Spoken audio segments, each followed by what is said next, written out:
Well, what's going on, Cardinal Nation? Well, what a game tonight. What a game. What a series so far. An 8-7 win in this one over the Chicago Cubs. So we have taken the first two games of this huge four-game series against the top team in the National League Central. And we are tied with the Brewers for second place in the National League Central. The Brewers won tonight, though. 9-3 against the lowly Pirates. And yeah, and boy, this is a back and forth game throughout, and it was a nail biting game, but we got it done. So, yeah, what a game. Great atmosphere. So, uh, the Cubs would strand a runner. Well, actually, they would not strand a runner in the first. They would get a hit. Kyle Tucker with a single, but then Seiya Suzuki would ground into a double play to end the inning and keep it scoreless. And then a 1-2-3 second inning for the rookie right-hander Michael McGreevy getting the start for his fourth outing of the season. We would take a 2-0 lead with one swing in the bottom of the second. Lars Nootbaar for the second straight night, a two-run home run. So that would give us a 2-0 lead for Nootbaar, his 11th home run of the year, RBIs 34 and 35. Scoring would also be Wilson Contreras, so Nootbaar is just now one homer shy of matching his total from all of last year. He had 12 last year in 109 games, and so it's just one homer shy, only 10 RBIs shy. He had 45 runs batted in last year. His career high in RBIs is 46, so you think he's definitely going to pass that for sure. So he's had a great, really solid season so far. Our lead would not last long as the Cubs would come back to tie it up 2-2 in the top of the third. Kyle Tucker, a two-run single to tie it up 2-2. And then a three-run home run by Seiya Suzuki to give the Cubs a 5-2 lead, his 21st of the season. And RBI 65, 66, and 67. He's had a great year, is tied for third in the league in RBIs. So just like that, the Cubs will go on top 5-2, but we would come back to make it a one-run game at 5-4. Mason Wynn, a two-run home run. So that would make it 5-4. So yeah, down by 3, still a lot of game left, so I knew that this team was going to likely come back and make some noise, and that's exactly what happened. In the bottom of the fourth, Nolan Gorman, a solo home run to tie it up 5-5. Sixth home run of the year for Gorman. He had a home run last night, one of the 4 home runs by the Cardinals. So that would tie it up 5-5. And then a double by Pedro Pajes, then a walk by Victor Scott. There's still no one out. Brendan Donovan would then fly out. And then an RBI two-run double by Mason Wynn to put us up 7-5. As there's still just one out. And Alec Burleson would then have a sac fly.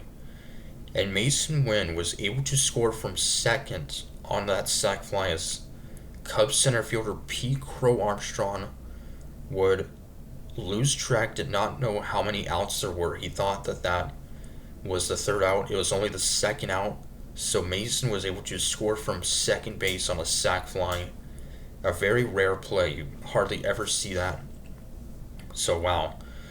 That would put us up 8-5. And McGreevy was trying to get through 5 innings. Unfortunately, he would not. He would get get the 2 outs, but then an infield hit by Suzuki would end his night, but still a pretty fine outing for McGreevy. 4 1/3, gave up 5 runs, would only strike out 1, gave up 7 hits, so a so-so outing. And Steven Matz would get the win in this one. The Cubs would make it a one-run game in the 6th at 8-7 on the first home run of the season for second baseman Nico Horner, who's been a very solid player. That was his first home run of the season.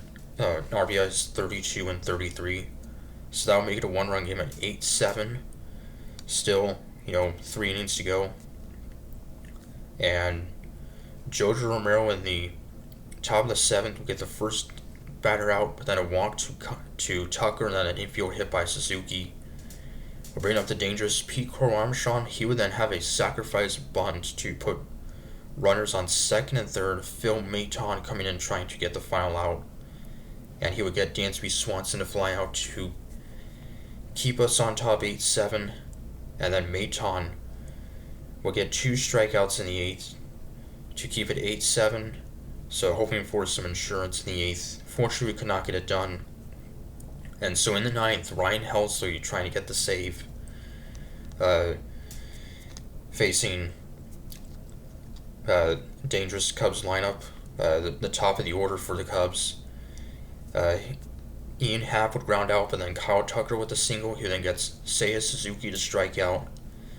And then PCA, Pete Crow Armstrong, with a single. He would then steal second. So runners will be on second and third for Dansby Swanson. A base hit could potentially give the Cubs the lead with Armstrong's speed.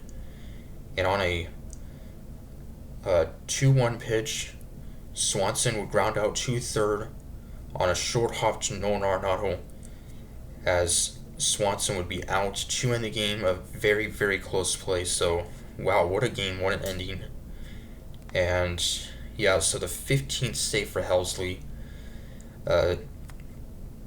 And, well, he pitched Saturday that extra inning win against the Reds. Got the save last Thursday against the White Sox. So, has not had a ton of saves so far this month. We've had a lot of, blowout games. A couple blown saves as well, unfortunately. But got the save in this one. So now we can look to win the series tomorrow night, which would be something. It'll be Eric Fetty getting the start against Matthew Boyd for the Cubs. His ERA is under 3. And Cardinals have hit 9 home runs in our last 4 games. So, as this season, we have not hit a ton of home runs. So, and, yeah. So, Cubs starter Jameson Taillon would allow 8 runs on 8 hits, second straight night that we allow Cubs starter to allow 8 runs. So, and 3 or more home runs. So that's pretty crazy. So, but this team never quits. We've,